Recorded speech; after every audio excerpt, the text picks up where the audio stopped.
Well, hola people. Sugeng Enji Back again bersama saya Alfian, full Virgin Marathon dan saya Burhan Privor Sumatera. Di channelnya Kudetek.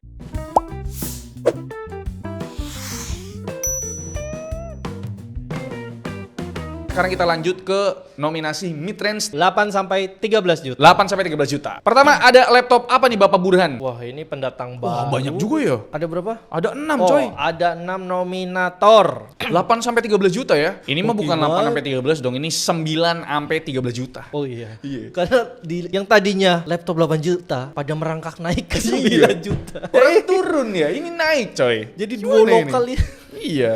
Oke, nominasi pertama ada Advan Workplus Air. Jadi, Advan nggak mau ketinggalan sama Axio menghadirkan laptop ringan dan Workplus Air menjadi line up pertama mereka dengan spesifikasi yang masih sama, sayangnya sama WordPress R kan udah lama, cuma memang yang AMD nggak ada. tapi kan duluan Hype Air. Iya. Oh iya, bener, laptop bener. laptop tipisnya kan pertama Axio. Axio. Advan ngikuti. Iya. Jadi Sayangnya dari secara spesifikasi ini masih mirip Workplus Heritage, bedanya di RAM-nya. RAM-nya yang Workplus Air pakai yang solder alias kenapa jadi LPDDR5. 10 juta Hype RX 8 OLED? Hei, Axio. Ini kan lagi Workplus Air dulu. Oh iya.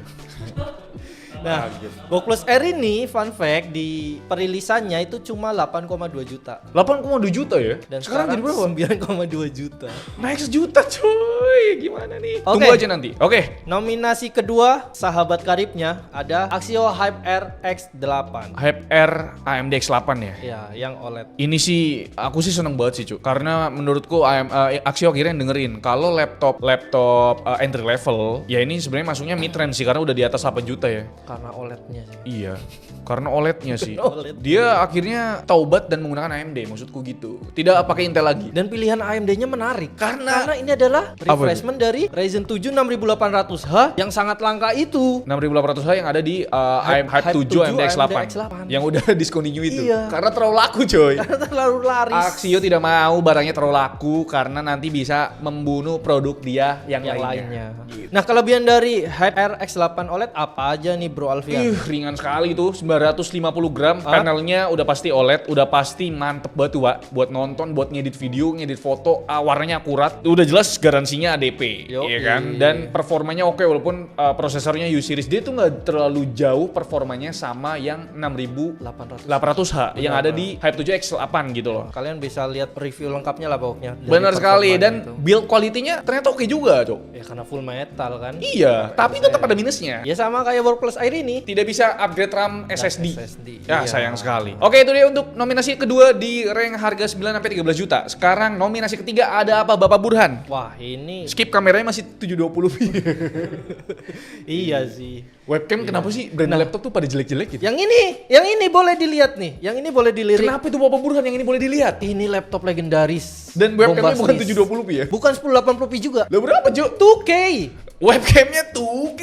Ini adalah Acer Swift Go 14 AI 2024 yang pakai Core Ultra 5125H. Oke, Gini oke. nih. Itu tadi kan speknya udah aku sebutkan. Harganya tahu nggak? Oke. Cuma 10 juta. Acer Swift Go 14. Swift Go 14 AI 2024 masuk nominasi 2025. Karena masih se-worth it itu. Harganya 10 juta ya, Bro? 10 juta. Kacau. Webcam 2K. Kacau. Panel OLED. Oke. Punya Thunderbolt. Bisa Oke. login biometrik pakai fingerprint. Oke. Wi-Fi 7. Wi-Fi 7. 3 tahun garansi. 3 plus tahun. ADP. ADP diborong semua, ini laptop anomali dong. Laptop anomali. Are you serious bro right now bro? Are you fucking serious right now bro? Webcamnya ini terlalu OP nggak sih? Ini layarnya juga gila ya. OLED. Dia prosesornya itu suy. Ini salah satu ya kalau Core Ultra oke lah. Kita bisa rekomendasiin. Pertama dia cukup irit dan cukup kencang ya. Arsitekturnya tuh bagus. Kecuali yang masih pakai Core i5 yang angkanya aneh-aneh itu loh. Oke, balik lagi ke nominasi nomor 3, laptop dengan budget mid-range 9 sampai 13 juta. Nominasi ketiga ada Acer Swift Go 14 AI yang ini menjadi laptop alomani ya. Betul, Plusnya betul. banyak banget ternyata coy. Iya coy. Wah, gimana menurut Sampai teman-teman nih? Oke nggak nih? Swift Panel Go 4. OLED, Thunderbolt 4, ya kan? Terus apalagi garansinya 3 tahun plus ADP. Ada security biometric, terus webcamnya enggak 720p, enggak 1080p, 2K, 1440p. Wi-Fi-nya udah feature proof, Wi-Fi 7. Tapi ada minusnya dong, Bapak Burhan. Ya setelah diulik-ulik, diteliti lebih dalam, Apa itu? dia cuma nggak bisa upgrade RAM sama SSD. Loh, kok cuma itu juga termasuk inilah apa namanya deal breaker juga. Wah, nggak bisa upgrade RAM sama SSD nih. Bener sih. Berarti slot RAM-nya cuma satu. Dia Bukan, pakai LPDDR. LPDDR. Slot SSD yang satu ya? Cuma satu, tapi Oh. udah Gen 4 kok. Udah Gen 4, tapi dapatnya 512. 512 GB. Kalau mau berarti ya diganti jadi 1 TB. Replaceable. Ya, bukan upgradable ya. Iya. Dan pakai inilah SSD apa? NVMe yang ini portable. Bisa juga, kalau nggak mau Ya. menghanguskan Windows kalian. Iya sih, bener sih ya. Kan Windowsnya di dalam ya. Iya. Oke, sekarang kita masuk ke nominasi keempat. Ada apa Bapak Burhan? Masih dari brand Acer, ini anomali lagi. Anomali lagi dari Acer nih. Aspire 7 Pro. Ini anomalinya, ini merupakan bukan laptop gaming. Nih, baru ada yang bilang nih dari NASA Muhammad nih, Acer Aspire 7 Pro-nya mana, Bang? Nah, ini dia. Ini. Gak mungkin gak kita masukkan kan? Iya. Ini laptop alomani sekali. Wajib masuk. Ini, wah aku seneng sih ini masuk sih. Bukan Masuk, laptop masuk. gaming. Bukan laptop gaming. Ada dedicated power button. Ada dedicated Ya soalnya semua Acer tombol Tombolnya powernya nyatu. tombol powernya nyatu ya. Iya. Itu salah satu deal breaker juga ternyata buat kami ya. Iya, buat Bener. khususnya buat tukang servis ya. Iya, tukang servis laptop tuh benci sama tombol power yang nyatu sama keyboard ya. Bener. Aduh, kacau sekali. Ini kenapa dia bukan laptop gaming? Terus apa yang spesial dari Acer Aspire 7 Pro? Screen size-nya 15 inci dan refresh rate-nya 144 Hz. Loh, itu mah kayak laptop gaming dong. Tapi bukan di casing laptop gaming. Gitu maksudnya. Look-nya tetap 4.x house. Ini adalah sebuah anomali laptop yang bukan gaming tapi gaming. Iya. Gimana itu, Cok? RAM dan SSD-nya upgradable. RAM SSD-nya upgradable. Itu laptop gaming kan? Wah, ini Katanya susah bukan sekali. laptop gaming. Susah sekali nih mencari minusnya ya. Tapi emang anomali sih. Ini juga salah satu penonton terbanyak review laptop di channel Kudet. Ya nggak sih? Iya, Aspire Coba kita 7. cek ya. Cuma beda dengan Swift series, Aspire itu garansinya masih 2 tahun, Bre. Iya, jadi kayak Oh, karena ada Swift itu di atasnya tier, Aspire. Oke. Sebagaimana Hype masih 1 tahun garansi, Pomo udah 2 tahun garansi kalau di Axio gitu. Jadi Aspire itu yang banyak penonton itu sampai 100.000 di channel kita. Ada Aspire 14 AI, itu anomali juga. Terus ada Acer Aspire 7 Pro yang lagi kita masukin nominasi ini ya. Yap. Gokil sih, ini laptop sulit sekali dicari kekurangannya, tapi tetap ada minusnya kan, Pak? Iya nggak sih? Minusnya sayangnya masih pakai DDR4 dan ya kualitas layarnya ala kadarnya di 60 sekian sRGB. Ya, sebenarnya tuh bisa diakalin pakai monitor eksternal sih. Iya, Karena karena- monitor eksternal juga murah kan, monitor 24 Under inci. 1 juta udah dapat Monitor. monitor gaming 24 inci. Anjir, gila. Mampu tang efek. Tapi Acer ini kan brand legend yang di Indonesia juga Ih, udah 20 lama. coy. tahun, Cok. 20 tahun di Indo. 20 tahun, Bre. Iya. 20 tahun udah. TGP RTX 3050 6GB-nya 75 watt ya? Ya nggak apa-apa. Lah emang, ya ini kan bukan laptop gaming. Dan Emang ini cuma 3050. 3056, Iya. 6GB lagi ya? 6 GB bukan yang 4 GB Jadi kayak menurutku sih ini sih sulit untuk tidak masuk nominasi, ya kan? Harganya under 11 juta. Oke, sekarang kita masuk ke nominasi kelima. Nominasi kelima di laptop mid-range 9 sampai 13 juta ada apa, Bapak Burhan? ini ternyata produk barunya Asus. Jadi dulu tuh TUF Gaming itu merupakan line up gaming entry levelnya Asus. Tapi kok sekarang nggak entry level lagi ya TUF ya? Lah, itu bukannya mid-range ya? Iya, karena Sekarang kita TUF main. udah naik kelas, disisipin lah, di launching lah. Tapi menurutku laptop ya, baru. menurutku jujur-jujuran aja, Asus tuh belum siap untuk launching barang ini. Bener. Pertama, casingnya masih pakai VivoBook, Sasisnya masih pakai VivoBook. iya kan? Jadi Terus walaupun dual fan ya. dual fan, Tapi itu yang lubangnya cuma Iya, jadi lucu. Dia ada 2 varian, teman-teman. Ada yang K16S, ada yang Tanpa K16 S. sama V16. Nah, itu tuh yang sebenarnya- masuk nominasi ini yang K16. bukan V. Oh, yang V yang K16. lebih mahal. Nah, yang V16 itu yang dual fan. Kalau yang K16 yang single fan. Tapi tetap lubangnya nggak simetris. Nggak simetris. Lubang cases. Emang nggak disiapkan untuk sebuah laptop gaming sebenarnya. Dia tuh ultrabook gede aja udah. Jadi kayak menurut kami Asus masih belum siap untuk mengeluarkan laptop gaming entry level mereka gitu loh. Tapi sebenarnya menarik juga karena prosesornya fresh walaupun memang tidak fresh. Intel Momente ya kan. Pakai Core i7 13620H Itu ditambah untuk yang K16 iya, ya. ini yang dinominasi 9 sampai 13 Iya. yaitu Asus Gaming K16 itu prosesornya Core i7 13620H udah pakai RTX 3050 tapi yang 4 GB RAM-nya DDR4 16/512, tapi ini upgradable semua ya. Di harga 11 juta lebih 99.000. 11 juta lah. Berarti ini salah satu laptop yang mid range yang layarnya cukup besar ya, 16 inci ya. Benar. 144 Hz. Ini ya kalau dibilang sebuah laptop gaming layarnya udah mumpuni ya. Baterainya 16 inci nggak kayak 144 laptop Hz. gaming, bro. Ya karena memang ini ultrabook sebenarnya.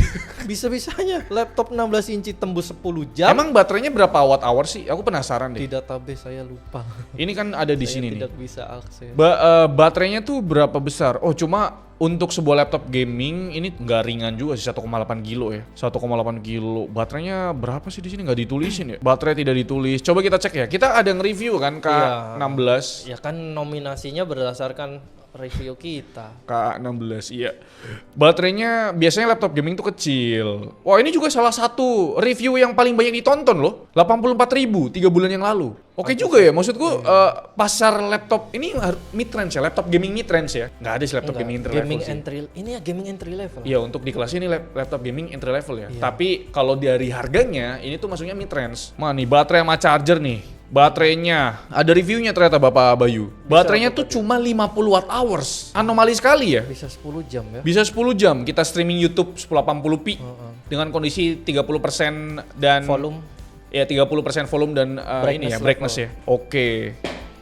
Tapi tentu aja ada kekurangannya. Minusnya apa tuh? Asus Gaming K16 minusnya apa tuh? Yaitu tadi pertama sasisnya yang sebenarnya itu VivoBook. Iya. Kedua ya pasti panelnya mediocre 60 sekian persen sRGB, SSD Nggak bisa di-upgrade? cuma satu slot. Satu slot doang. RAM-nya walaupun bisa di-upgrade masih DDR4, VRAM 3050-nya masih 4 GB dan nggak ada app utilitas kayak Armoury Crate Emang gitu. My Asus nggak ada? Tetap dapat My Asus lah. Iya, cuma kan terbatas banget kalau My Asus kan. Iya Kontak sih, My nanti. Asus tuh ya sebatas kayak apa ya, masukin serial number gitu. Iya, ya. buat Buat VivoBook daftar bener-bener. register garansi. Iya, banyak pangkasannya ya dari Asus Gaming ini ya. Terus Jadi yang paling rekomen yang mana? Masih ada Satu satu, lagi. nominasi lagi? Iya, masih ada satu lagi nominasi. ini berat nih. Oke, terakhir ada Lenovo LOQ 15. Wah, ini raja terakhir sih. Raja terakhir ya. Ini sampai sekarang kita masih pakai ya Bener.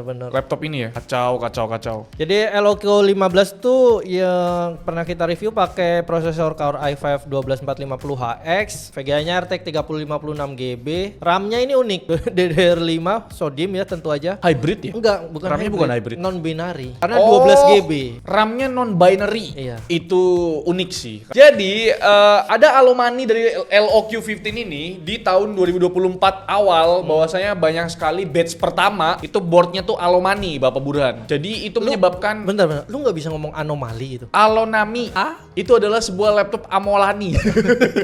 Jadi ini batch keduanya tuh udah nggak kayak gitu lagi. Kita udah pakai 2 tahun ya untuk ngedit video. Benar. Kalau kita lagi liputan di luar kita bawa buat ngedit. Kita bawa ke Computex. Computex 2 kali malah. kali. Cuma memang LOQ ini sulit sekali untuk dicari kekurangannya. Kelebihannya screen size-nya 15 inci, 144 Hz. Panelnya itu loh bro, 100% sRGB. Di rank harga segini, RAM sama SSD bisa di-upgrade. Desainnya mirip sama Legion Wannabe. Terus dia garansinya juga 2 tahun plus ADP. Tapi memang ya layaknya sebuah laptop gaming, minusnya cuma di bagian webcam doang. Ini tuh susah banget dicari minusnya. Iya, hampir sempurna. Hampir sempurna. Itu kalau webcamnya 1080p itu nice sekali. Bener-bener. Exhaustnya bokongnya cakep. Cakep. Oke, dari ke-6 laptop di rank harga 9-13 juta, kira-kira mana yang paling terbaik menurut Bapak Burhan? Prefor Sumatera. Paling berat banget pilihannya. Sumpah aku sebenarnya tuh jatuh cinta sama Apa tuh? Swift Go 14 sih. Swift Go 14 ya. Iya, kalau aku nggak main Ultrabook. game ya. Kalau nggak aku main game Kalau nggak main game Ultrabook. pakai ini sih. Vivo Go Iya. 14. Tapi Vivo Go 14. Swift Go 14 Swift Go 14 AI. Tapi pilihan harus jatuh ke LOQ 15 sih. LOQ 15 ya. Secara itu daily drive-ku sekarang.